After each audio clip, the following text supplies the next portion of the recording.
Hi, this is Lucky Ladybug, and of course I am totally obsessed with Final Fantasy VII, have been for many, many years. But I also like Final Fantasy VIII. I know that's a very polarizing game. I'm still playing through it, but I'm almost to the final battles, just to the point now where I gotta level everybody up a whole lot because of how weird the battle system is. That when you do story relevant battles, it usually doesn't give you EXP. It's so weird. That's why I'm at that point. And of course, one of the major complaints about the game, or about Rinoa specifically, is how often she gets in trouble. That is a source of frustration for a lot of people. And on the one hand, I get why. But after having played through most of the game, and I think having seen all of the times she's in trouble except the very last one, I realized something. I'm pretty sure I know why that was done. And it makes complete sense to me because it looks like it was done to explore Squall's reactions every time. It's different. Like each time she's in trouble, he's a little bit closer to her than before. How's he going to react? Is he going to visibly show how upset he is? What's he going to do? And so I think actually it's more about Squall than it is Rinoa, as part of his character arc. And this makes perfect sense to me because I am a chronic hurt comfort writer, and that's exactly the kind of formula I use. I'll have characters get into trouble multiple times in different stories, or occasionally in the same story, because I'm trying to see how another character is going to handle the situation. As the characters grow closer and closer, that will change. How they react to the character being hurt will change. And I think that's exactly what they were trying to do in Final Fantasy VIII. It makes complete sense to me. I still understand why people don't like it, but I see the progression of Squall's character every time something happens to Rinoa. It's always different how he handles it.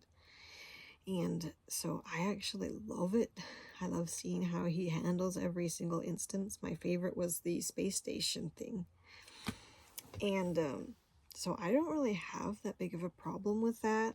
And I like Rinoa in general. I don't know why people hate her. I love her.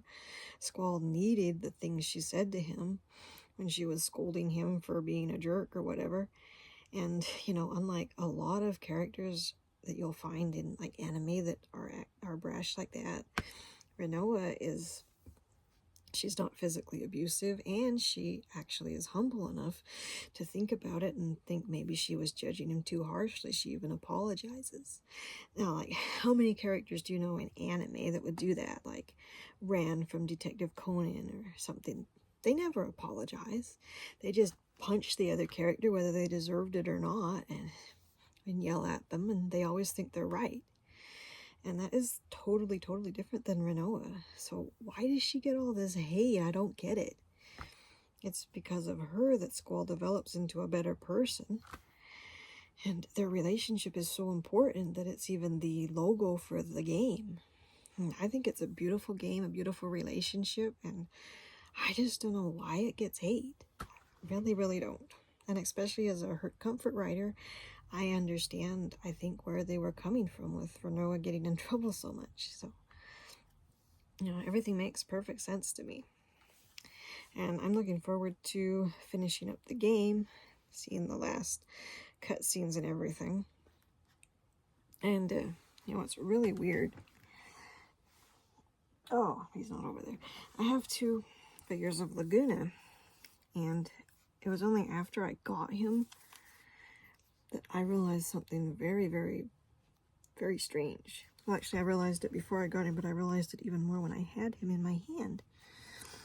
Because, like, little details like this I couldn't see online, but his eyes are green. And he even has an earring in the left ear. And that is, like, he looks almost identical to Radley from Yu-Gi-Oh! 5Ds. And you know how much I adore that guy. And his hairstyle, his color of the hair, it's just all like just about exactly like Radley.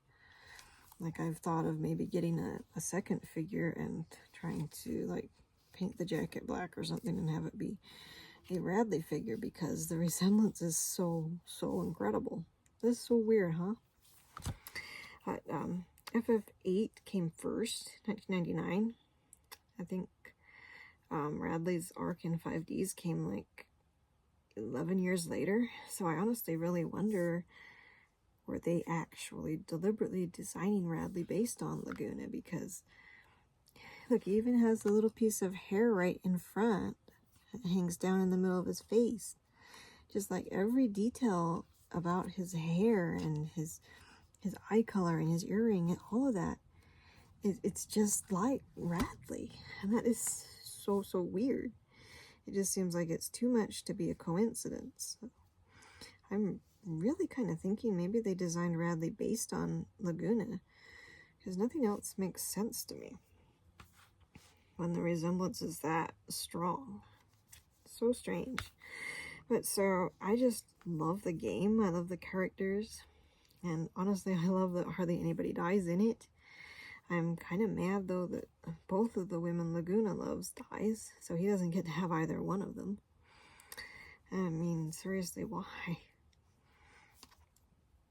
So I don't know. I love almost everything about the game, and honestly, I prefer a game like that that's not as dark as, say, Final Fantasy VII, where like, most of the characters are all going to make it out okay, the ones that deserve to, even some that don't, like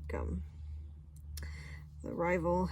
I'm not sure, I can't remember you pronounce his name, Cypher or Safer, but even he makes it out okay after all the terrible things he does.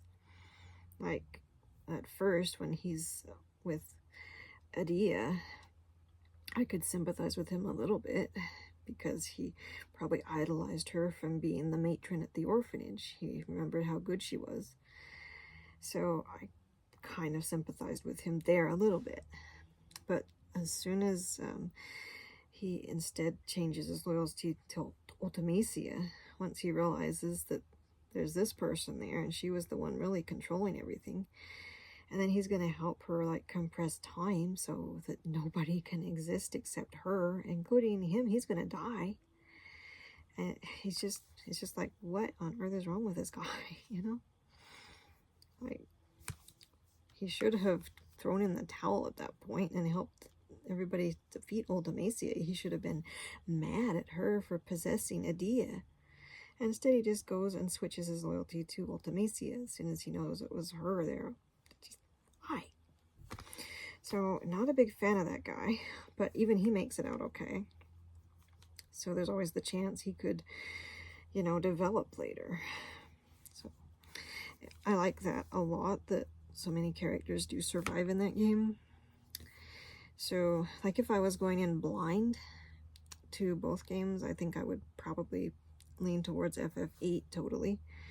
My main reason for loving FF7 is mostly the characters over the story. The story is really good, but it's depressing and it's sad. Like, Crisis Core is like one gut punch after another. But you keep hanging on because you love the characters so much. But for FF8, it's not as dark of a game, and I like that. So I love the characters. I just love how they develop. I love Squall and Rinoa. And so I'm looking forward to finishing that. And those are my thoughts on Final Fantasy VIII.